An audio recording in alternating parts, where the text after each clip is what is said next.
Ninjas Mask Monday. Let me turn this down a little bit.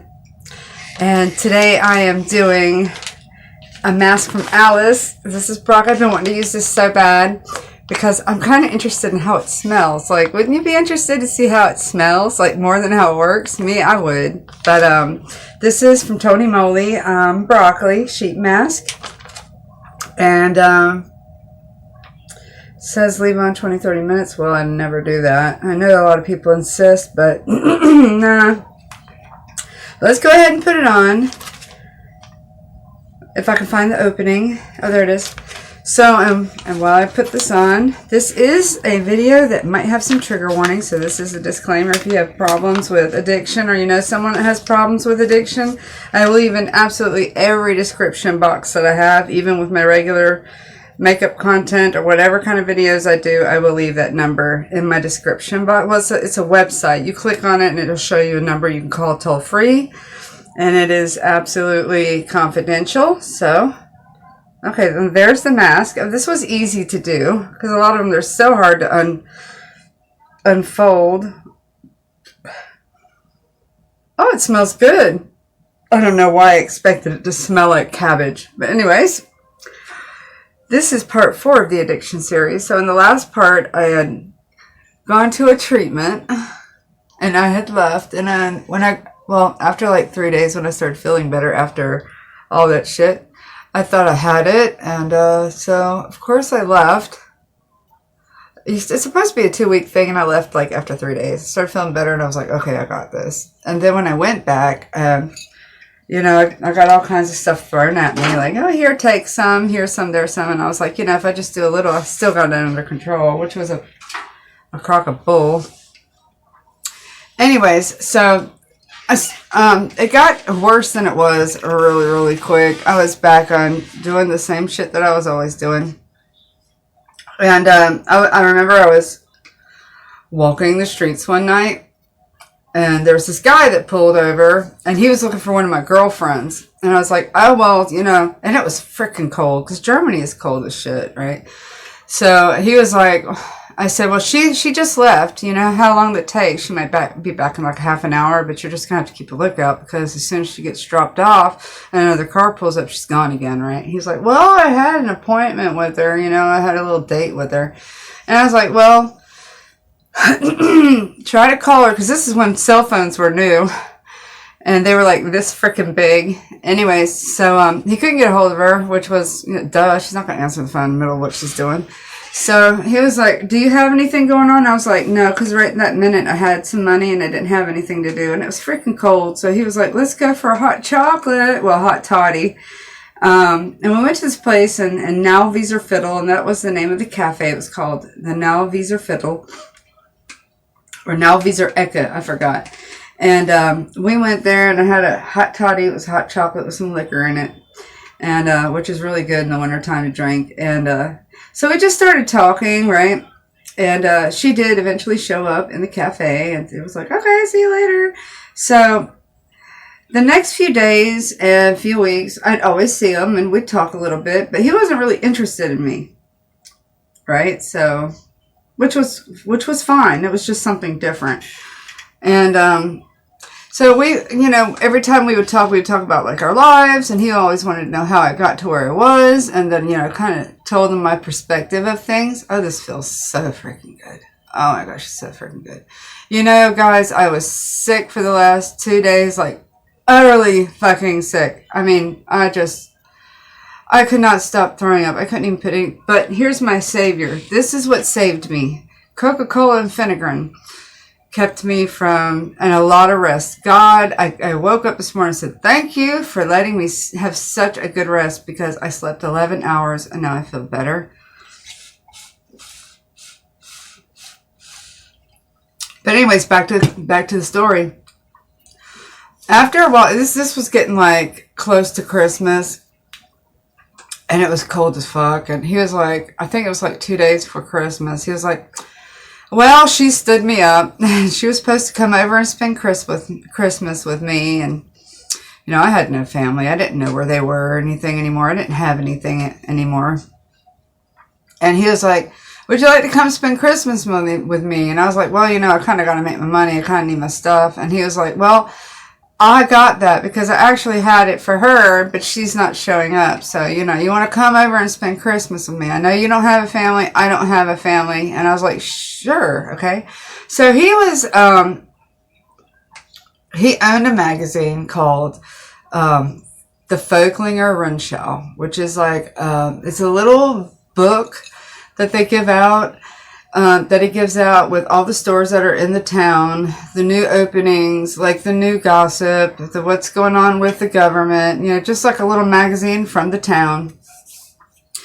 And so anyways, I was like, cool, I'll come over. He's like, I got a tree and everything. And I was like, cool. So it was pretty good. I went over there and I, you know, had everything I needed. So, you know, I was doing great. We watched the Titanic and all kinds of shit. And that was the first night. The next, see, Christmas in Germany is normally celebrated on 3 days. It's Christmas Eve, which is Heilige Nacht. And then you have Christmas Day. And then they celebrate Christmas a day after Christmas. It's a 3-day holiday, right? And so Christmas Day, all of a sudden, I started throwing up. And everything on my body started hurting, right? And, but I was just like, you know, maybe I've got cold turkey or something. So I did my stuff. I did feel a little better, but it was not going away. So I knew there's something's coming on. And boy, did it hurt. I mean, it was to the point, like after a few hours, it hurt just to take in air through the mouth. Just like that was already hurting, excruciating to my whole chest.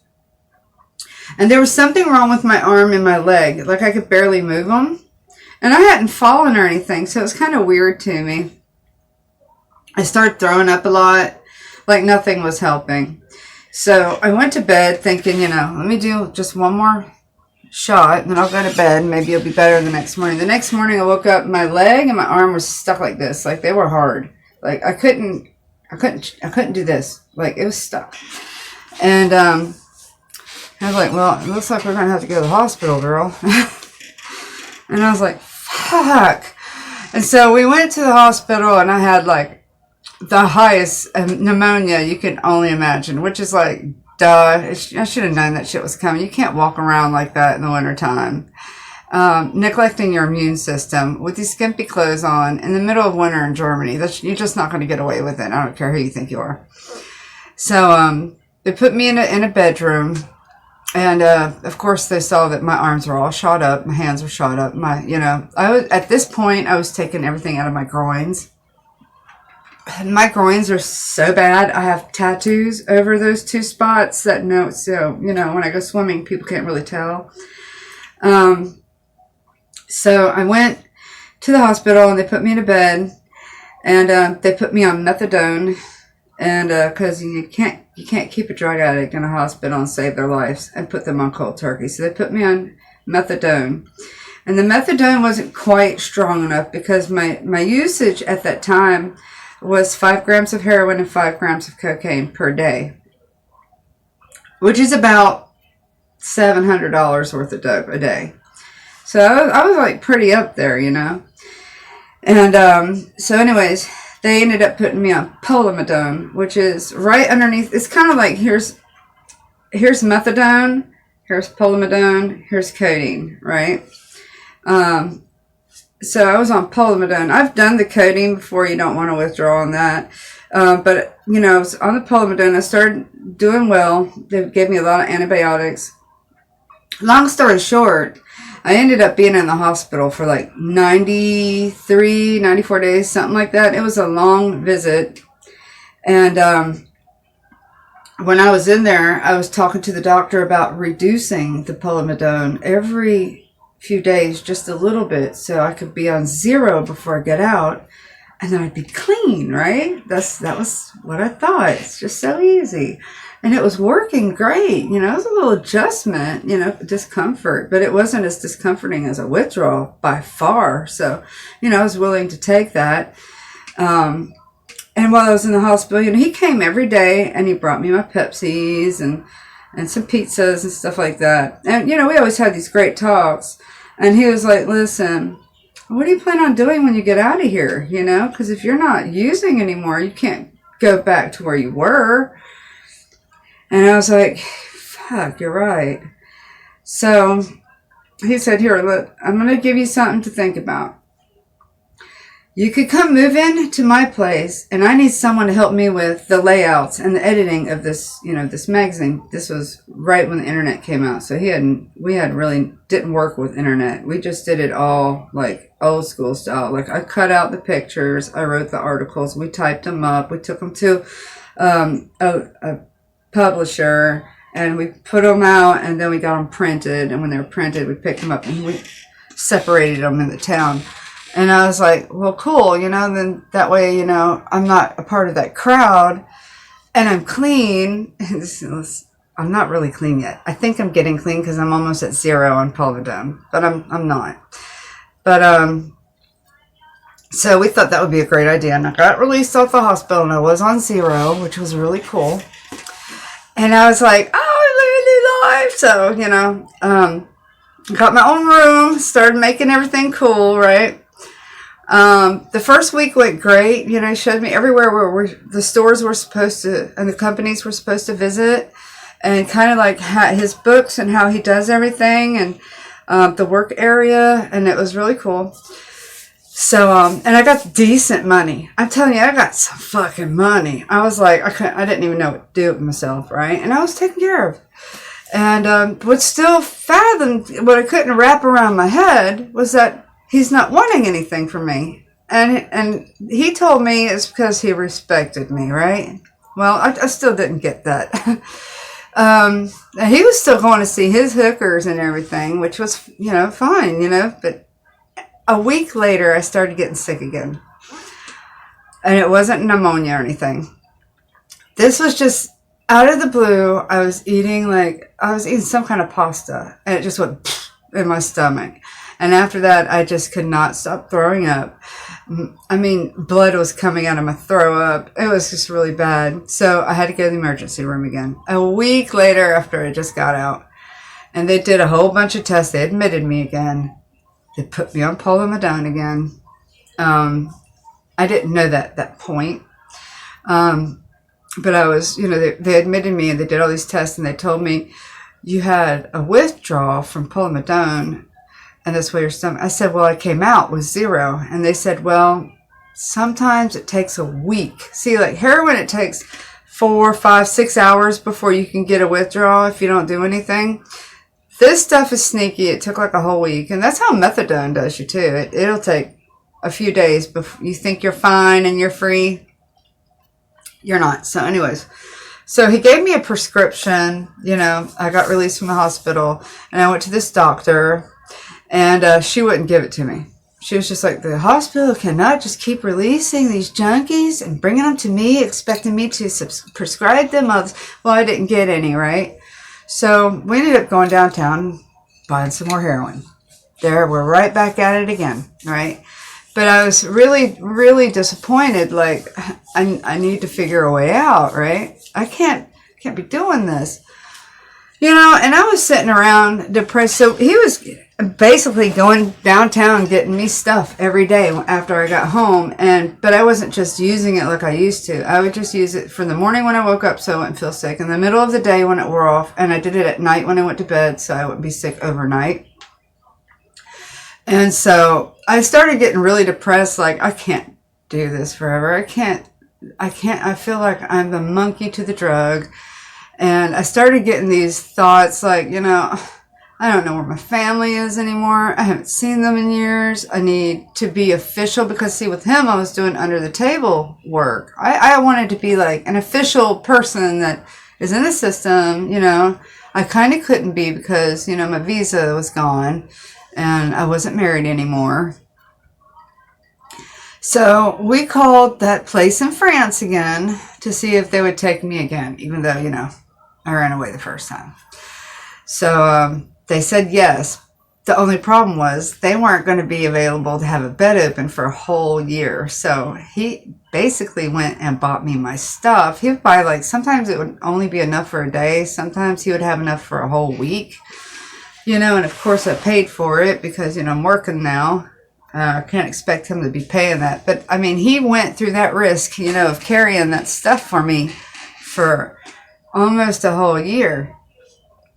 So this is like 2021.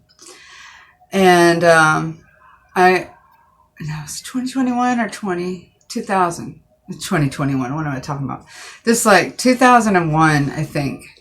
And they found a bed for me at this place. And I was like, oh, yeah. I remember doing my very last shot of heroin and cocaine. And I was like, I'm ready to go.